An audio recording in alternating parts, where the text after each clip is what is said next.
Hey guys, Manic Mercurian here, and in this video I'm going to cover something which has been requested actually multiple times, and I'm going to dive into my own chart reading.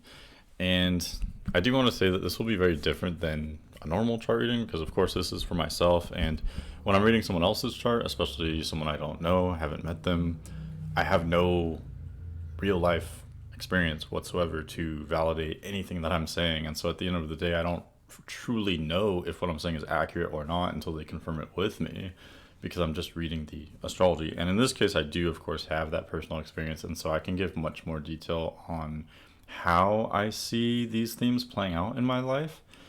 And yeah, I guess I don't know. This would be good if you want to know more about me. I can just kind of spill out my life story here, I guess you could say.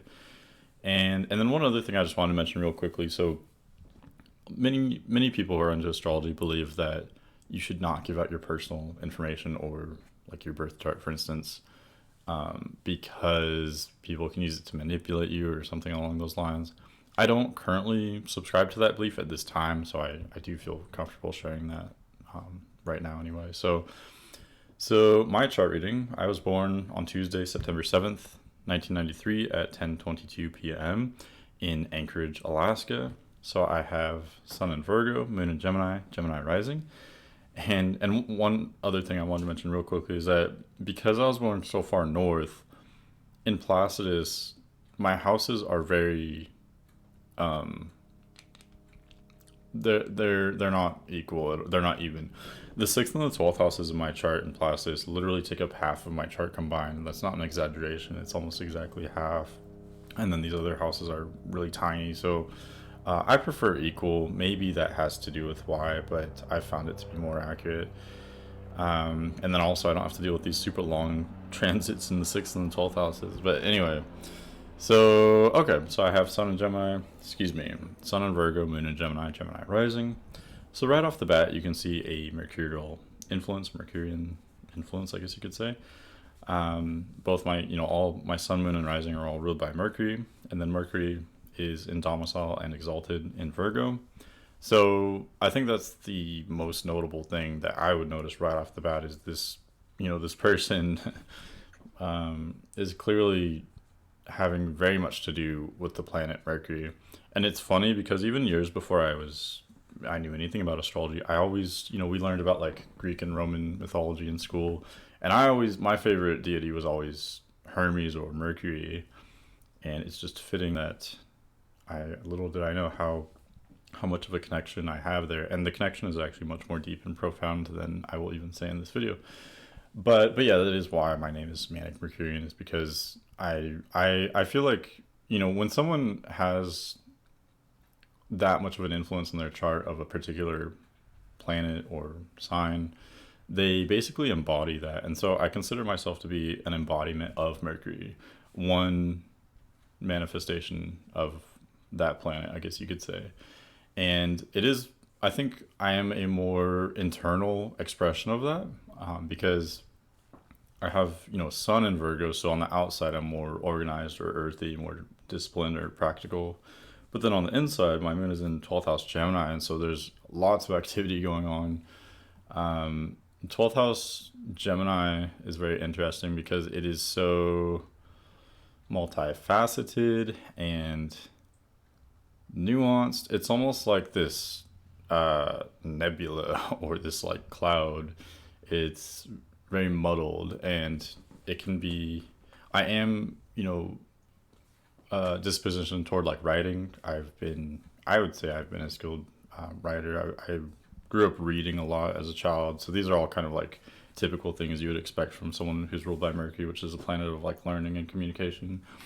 And I think part of why I enjoy writing is because it's often very difficult for me to express myself or to formulate my thoughts, because my thoughts can be very unorganized, and especially at a young age, this was very difficult for me to learn because my moon is in the 12th house, and it's also basically conjunct the south node. And whenever you have, excuse me, whenever you have a planet in the 12th house, it is late to develop because it's initially obscured or hidden. And most people wouldn't develop something in their 12th house till often maybe in their 20s, maybe by their Saturn return, or maybe their 30s even. For me, it was earlier, and I think the main reason for that was because the South Node is conjunct my moon. So when I had my nodal return at the age of around 18, those eclipse, I wasn't yet into astrology, but looking back, those eclipse seasons when I was right around 18 triggered an awakening where I realized my Gemini moon. Because before that, the Gemini moon was mostly not realized, it was suppressed.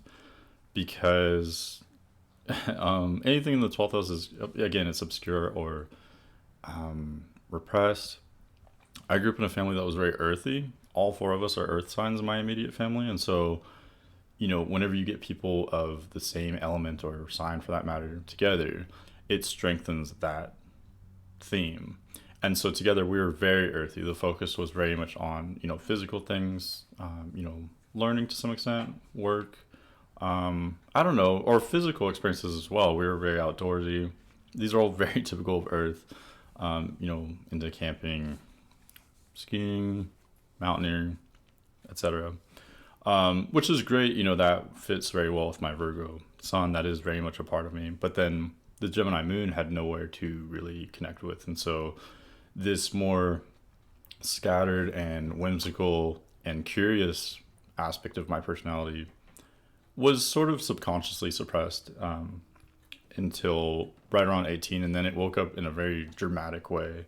I became very spontaneous and very curious and reckless even. And it was just part of my awakening process, basically. And most people for a 12th house placement, it would be a slower and more gradual process of awakening. But because my moon is conjunct the South Node, it was much more sudden and relatively early. Okay, we're getting so deep already. What else here? Okay, so let's talk about the nodes. I've always related to nodal energy. I don't think I've always known that that's what it was, but having moon conjunct one of the nodes, it means that eclipses are especially significant for me. Much like, having, let's say, your chart ruled by Mercury, it would make Mercury transits more significant for you. I think the same applies to me with my moon conjunct my South Node. So, like I said, that when we do experience like nodal oppositions and returns every 9 years. And so, the ages of 9, 18, 27, 36, and so on are especially significant for everyone. But I believe that these are particularly significant for me because of my moon conjunct the South Node. So the eclipses, when they line up with my nodal axis, trigger like an awakening in me, sort of, or I develop very quickly during those times, I would say. Or I change a lot. And let's talk about some more basic stuff. So I'm very earthy and very airy. So I only have one fire planet, that would be Leo in Venus in Leo. I only have one water planet, that would be Pluto in Scorpio. So my chart is very much dominated by earth and air. It's also dominated by mutable signs, particularly Gemini and Virgo. So, I am very earthy and airy. So especially at a younger age, I was more detached, particularly when my moon wasn't developed before 18. I was more detached and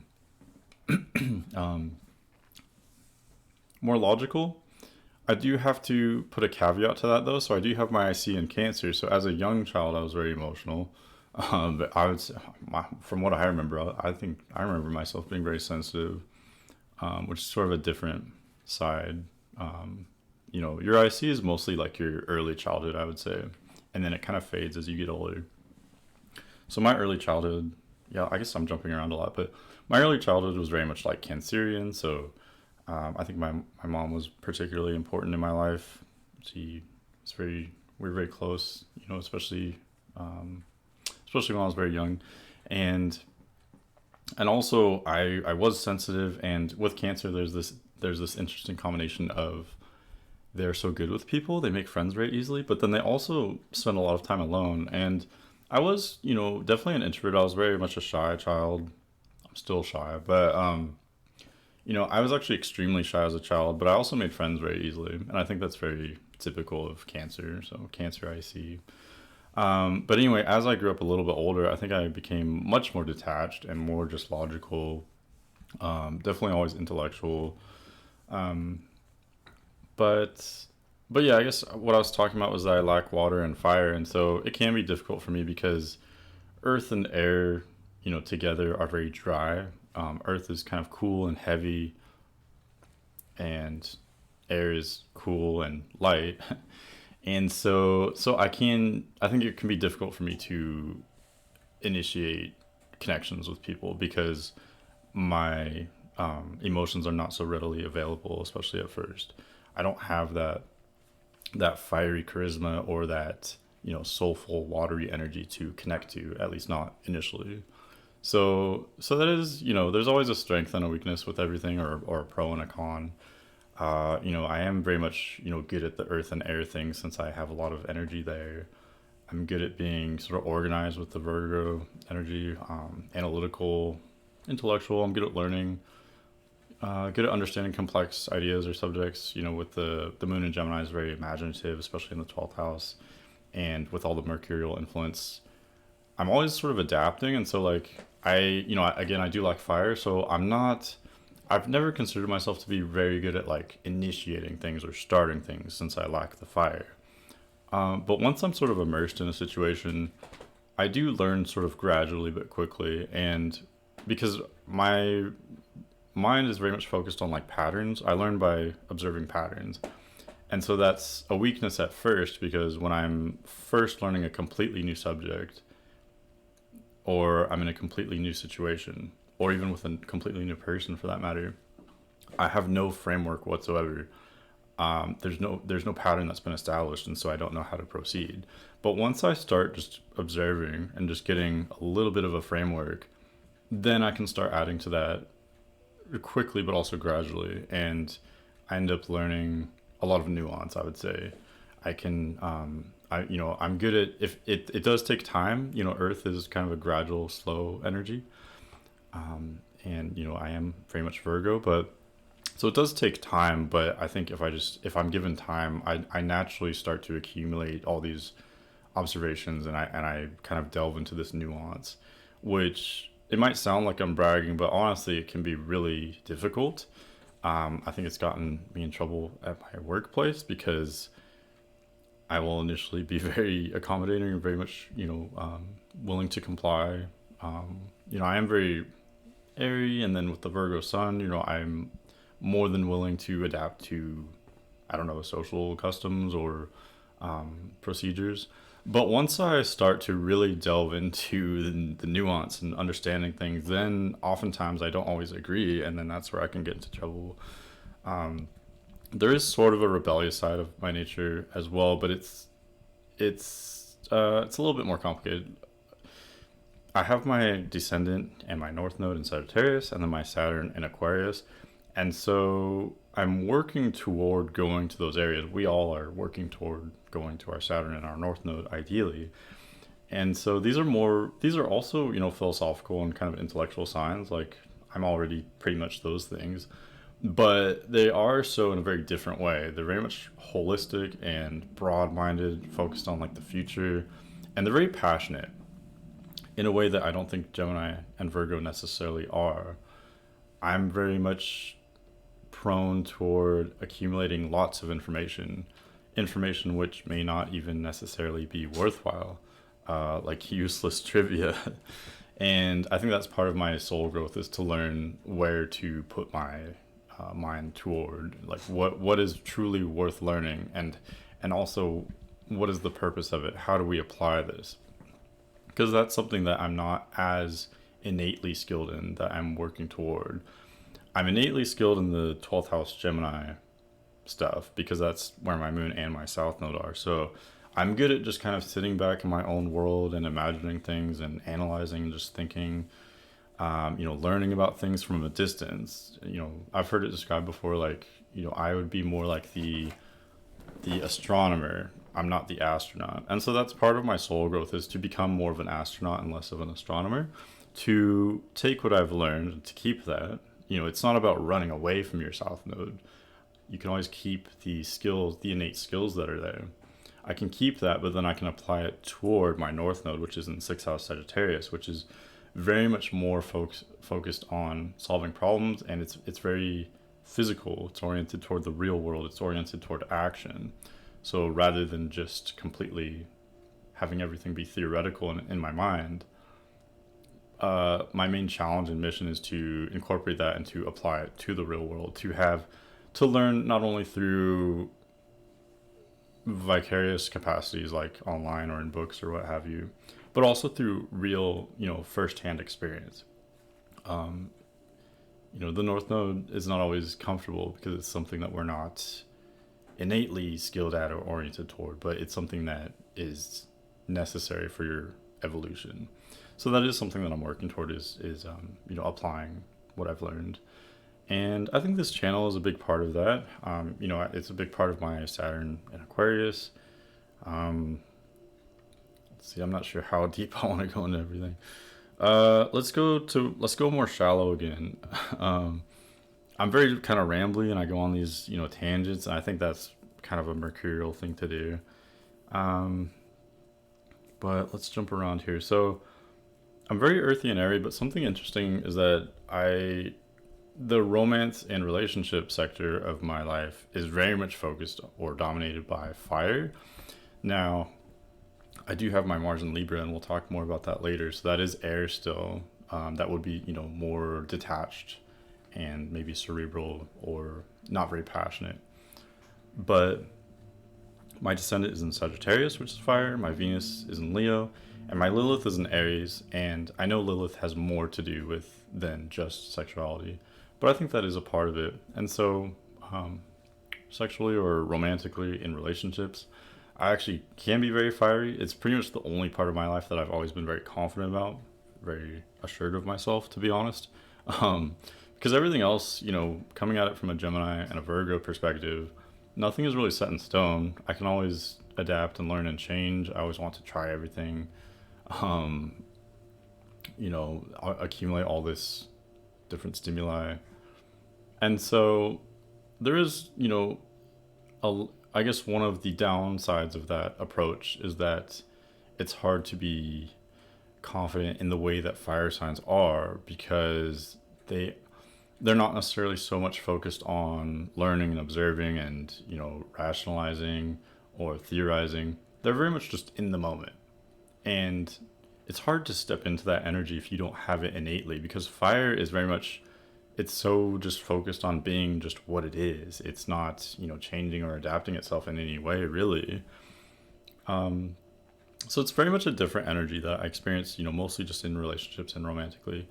Venus and Leo. So, I would say something I've learned recently is that when you have Venus, or Mars for that matter, in fixed signs particularly, you're very strong-willed in relationships, and you don't change yourself for relationships. And I definitely consider myself to be that way. Venus and Leo, when it comes to, attracting someone, I very much just am who I am, and it's never made sense to me to alter myself to try to look good for someone else, because I think that's actually really kind of a downfall of relationships, because if you're both trying to impress one another in showing yourselves as being like more desirable than you actually are, then there's always a letdown or a disappointment later once you relax into your actual normal way of being. And so it's really just never made sense to me at all. As much as I might overanalyze or overthink things in other aspects of life, in relationships, I just very much am who I am, and I do consider myself to be kind of strong-willed, and I attract fiery partners as well. With descendant in Sagittarius, I would read that, generally speaking, as wanting someone adventurous, wanting someone spontaneous and charismatic and fiery, someone outgoing. And that has been true for me, for sure. The descendant is always accurate. I want to make a video just about that, because it's always so clearly, it's accurate in a very tangible way. So yeah, I do need, that fire in another person. I guess I sort of crave that. I also lack that generally speaking. So when you lack an element, you would also crave it. And that brings me, I should talk about water. So I do lack water as well. I'm always fascinated in the fire and water signs, fire and water combinations, partially just because they're so opposite of what I am. They're so much the same yet opposite of myself. And they're so passionate and there's so much going on there. But I like water, and so I think maybe part of me is drawn to water. I've always been drawn to cancers, and I'm not sure exactly why, but maybe you have an idea why. I've never really found anything super clear in my chart to indicate an affinity toward the sign of Cancer, other than maybe Sun in the fourth house, which see I only see that in the equal houses. But let's talk about houses more. So if you approach this from the houses equal signs idea or narrative, which I partially subscribe to, I think there is definitely a connection there. The houses have connections to the signs, but they are different. But anyway, I won't get too much into that. But if you approach it that way, then the fourth house would be oriented toward water, since it's oriented, it has a connection with Cancer. 12th house would be water as well, since it's oriented or connected to Pisces. And so I wouldn't say that makes me a watery person, but I have Sun in 4th house, Moon in 12th house, and the equal houses. So that does make me hard to access for people, I think, or hard to make myself understood. And it's interesting that it's in these mercurial signs, because a lot of what I desire is to be understood, and I don't experience that very easily. And so it has been a challenge for me. And that's where I get into like writing or, trying to express myself through those means. But yeah, Sun in the 4th house would typically indicate a father that was, absent from the life somewhat. And, I don't want to talk more about that, but, and then as a result, the Sun, which is like the ego, it's in the 4th house of like home. And so it would indicate someone who's more comfortable at home, someone whose energy is more in the deeper layers of their personality. So someone who's not maybe super accessible. And I would say that's accurate. I've been kind of a homebody, and, I've been kind of shy, I guess you could say. So it makes sense. I really don't have a lot of planets toward the top of my chart, mostly just outer planets. The moon had just risen, so it was visible in the sky. But 12th house is sort of a sleepy place. It's not really... It's accessible, it's visible, but it's almost dreamlike. That's where the sunrise is, so it's not really formed yet. So yeah, I guess, this having Sun in 4th house, Moon in 12th house, I think it makes me kind of like deep or unusual, maybe difficult to connect with or understand. At least that's how I feel anyway. What else? Mars in Libra is interesting. So I do have, I think my only planets in domicile or detriment are Mercury in domicile and exalted in Virgo. And then I have Mars in detriment in Libra, at least talking about the inner planets, not the outer ones. But so Mars in Libra is interesting because people who have Mars in Libra, it's in detriment. So it's something that's unexpected or unusual. So whatever a person with Mars in Libra fights for, will be different or unusual. It will be counterculture. So they will fight for things that are against the norm, or, against whatever is trendy or whatever the consensus is. Like, I want to say Muhammad Ali had Mars in detriment, but he's a great fighter. And I don't know a lot about fighting, so I can't talk a lot about that. But, you can be great in that area. It's just that it takes more work, because it's in detriment, so it is more challenging. It's more difficult to embrace and to make understood. It's something that's misunderstood because it's different or unusual, unexpected. And so, having Mars there, the way I assert myself and the things that I view as worth fighting for are, unusual or unexpected. They're different than the norm, I guess you could say. And I think Mars also has much to do with our approach to confrontation and crisis situations. And it's interesting that Mars in Libra is almost, either view it as having a superpower, as well as it's a huge weakness, but also a superpower at the same time. The weakness is not having that instinct. Mars typically is very instinctive, and it's comfortable in Aries and Scorpio, which are so good at thinking on their feet, or not even thinking, because it's almost faster than thought itself. It's like they just, you throw them in a new situation, and they have that instinct to know how to act, right at the key time. And that's why they're great fighters, theoretically, or in an abstract kind of way, is because fighting, it's just constant movement. It's so quick. It's not intellectual or analytical at all. You're pure instinct, basically. So Mars in Libra does very much lack that instinct. And so if there is a confrontational situation which requires immediate action, Mars in Libra would be very much lacking.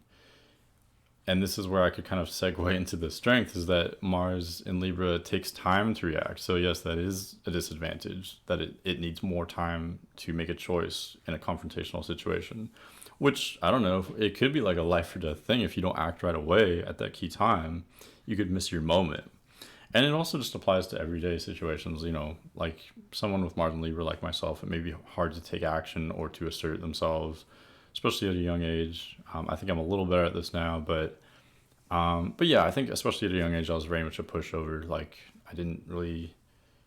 I wasn't, firm in my beliefs or how to assert myself, I guess.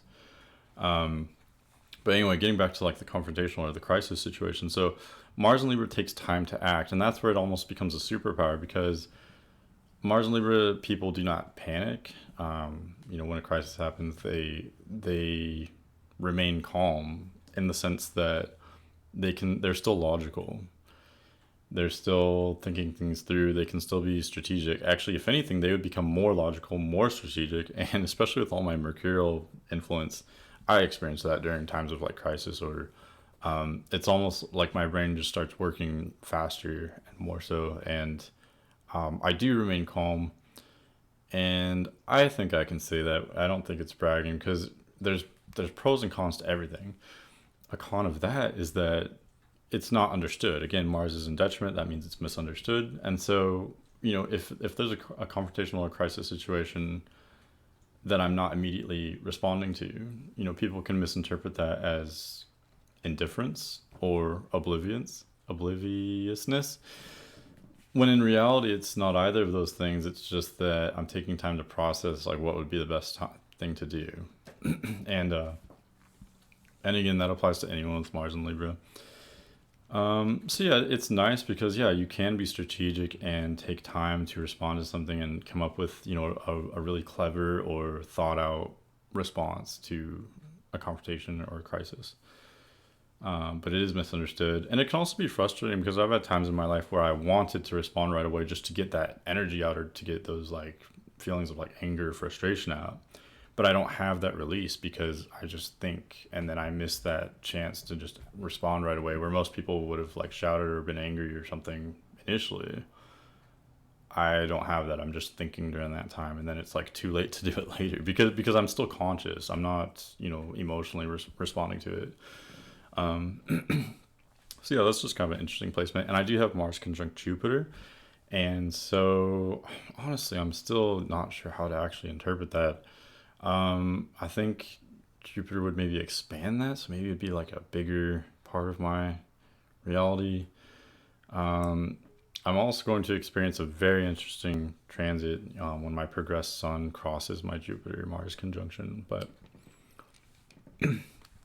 let's talk about, and let's go back. So I want to contrast, like the Mars in Libra is almost debilitated, and I view Venus in Libra as being it's not, technically in domicile or exalted, but it is, a very joyful place. Venus is in joy in the 5th house, which does have a connection to Leo.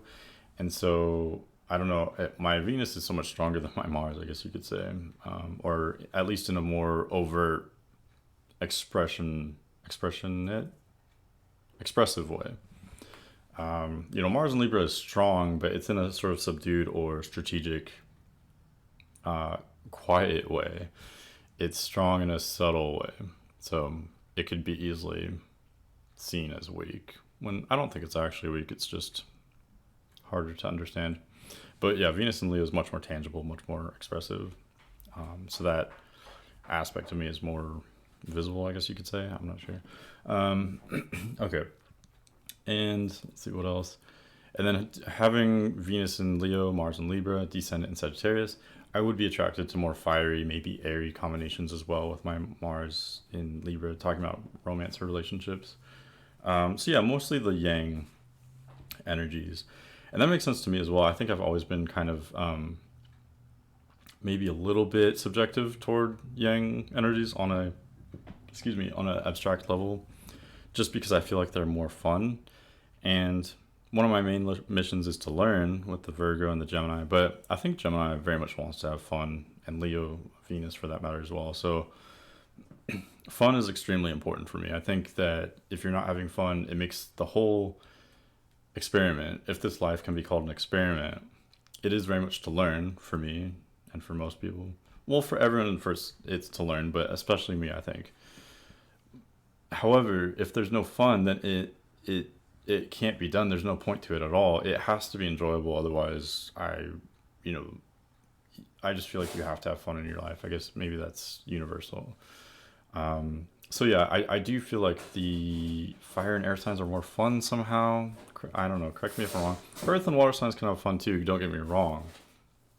I don't know. I've just always been maybe predispositioned toward the more like active or expressive energies, especially in terms of like romance or relationships. And part of that's because I feel like I'm earthy enough. I don't necessarily need someone else who's super earthy. I'm not against people who are earthy, but mostly in like a romantic context. Let's see, but what else?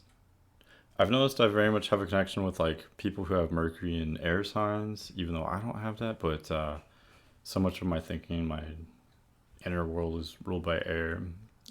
So I'm more light, and I didn't really relate to Virgo for a long time before I knew much about astrology, because Virgo is very disciplined and it very much likes routine. And I've always, especially when I was younger, I very much wanted diversity. I always wanted something new. I wanted adventure. I didn't want routine at all. I was bored extremely easily, and I still am bored easily. And once I discovered the Gemini moon, then it all really clicked with me. It made sense. And if I had to choose one or the other, I think I would actually relate more to Gemini, just because I have not only moon and ascendant there, but also south node, which is a hugely underrated placement in astrology. A lot of what you are and what you come from is ruled by the south node. And so having the south node moon and ascendant all in the same sign is very significant. A large part of the core of who I am and where I come from is Gemini on a very deep, like almost soul level. And then the Virgo is more of like this lifetime, how I'm choosing to apply that or represent myself in the world is through Virgo. So again, more organized, more disciplined, more structured, more pragmatic or introvert, I guess you could say. And then also South Node has to do with like our past life and our karma, and a lot of times it's something that you overindulged in, or made mistakes in, I guess you could say, in a past life. And so I do believe that I've made a royal fuck up, I guess you could say, in the Gemini arena in a past life. And I actually have more information on what I believe that is, but I don't think it would be good to share here.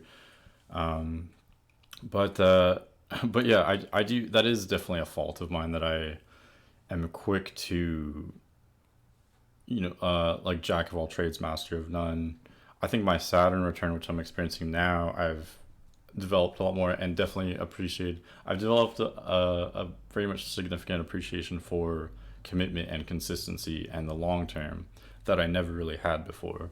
I always wanted to try something different, and I had this tarot reading recently where she was saying that I plant seeds but don't wait for them to grow, and I found that was very accurate. That I always just want to go to something different or something new, and that's kind of that's typical with Gemini placements. And again, that's where I'm stepping into my North Node in Sagittarius, which is more focused. It's more committed. Like Sagittarius does want to try things to some extent, but once it has tried things, it wants to really commit. It wants to be the best at what it does, and just pick maybe a couple things to be the very best at, rather than pick a whole bunch of things to be somewhat good at, like Gemini would. So yeah, that is something that I'm stepping into. Let's talk about career. I haven't really talked about that. So clearly, a lot of my personality is having to do with acquiring and organizing information, learning. And so I think that would, of course, apply to my career because that so much of my being has to do with that. But then I do have midheaven in Capricorn, Saturn and Aquarius. I think midheaven in Capricorn, you would be meant to be a leader in some way. I don't have a lot of other placements like that, though. And being so mutable, I don't think a lot of mutable placements are necessarily super good for leadership roles. Like, for instance, mutable presidents for America are very rare. And Gemini and Virgo are actually some of the least common presidents. So I think perhaps maybe I am meant to be a leader of some sort, but this would only happen much later in life. I would definitely be a late bloomer with all the mutable energy and the 12th house nature. I would start out life very naive and very open and very curious. And that would lead me to many different experiences. I'm talking theoretically, but also I know this is true, but that would lead me to many different experiences where I would integrate a vast amount of, information and also just random experiences, or random wisdom. I don't know if wisdom is the right word. I do have a lot of trivia, not only of like information that I've acquired, but also through my experiences. Lots of just random, very different types of experiences. And so, yeah, because of all that, I would have a lot to integrate. It would take me longer to develop and mature, I would say. And, but there is a sweetness that would come from that because it would take longer to develop, but then the product would be much more like substantial or complex. The integrating of all that is very difficult and could even break a person. But then it results, in someone who's ideally very wise. So hopefully that's what I'm working toward. And Saturn and Aquarius, so I have had difficulty. I should just finish this. I have had difficulty like representing myself with people or knowing where I belong or having a really long-term goal or committing to like groups. A lot of people with Saturn Aquarius, especially I think my subgeneration, I'm not sure if this applies to the other ones as well, but I think we're a little bit socially awkward or anxious. We don't know exactly how to connect with people or where to belong in a group or in society. And so that is a large part of my evolution or soul growth as well. And I think this channel has been a part of that, a part of my growth in that area of, I do think the first section of my life, especially the first 30 years, would be very much focused on acquiring information and experiences. And then the next chapter of my life would increasingly become more about sharing that information. And it's interesting, I just had a chart reading where he was saying that so much of my chart has to do with being of service, not only the Virgo sun, but he was using Placidus. So I have 1, 2, 3, 4, 5 planets in the 6th house plus North Node, Sun, Mercury, Jupiter, Mars, Pluto, and North Node all in the 6th house, which is about serving others, I guess. So yeah, that does make sense to me because the more information I acquire, the more I feel willingly obligated or enthusiastically obligated to giving it back, to passing it on or sharing that information or to using it to help others in some way. And that's kind of what this channel is about just sharing what I've learned and what I've experienced and maybe using it to help others or to help them gain in self-awareness because I am constantly, focused on gaining self-awareness and my heart goes out to other people who have a similar or maybe a very different journey, but one which also incorporates using astrology to become self-aware and to understand the world and life itself. That is something that I relate to and I want to assist in others who are going through that as well. Yeah, let's just leave it at that. But yeah, I don't know. There's so many things we could talk about. I mean, I didn't cover everything, but it's actually, I would say it's literally impossible to cover everything in a chart. You can always delve further into it, which is why I love astrology, because for an overactive mind like mine, that where I can seep into details and nuance over time, astrology has been a dream for me because it never ends. You can always learn more. There's always more to it, which can be intimidating, but I don't find it intimidating at all because you don't have to learn all of it. You can just learn this or that, but yeah, each person's experience of it is completely unique, and you know, um, anyway, but thanks for watching. You can let me know if you have any questions specifically that you'd like me to answer, as always, or you can always reach me at manic.mercurian@gmail.com. But yeah, this was kind of fun. Hopefully you found that interesting. But thanks for watching, and I'll see you later.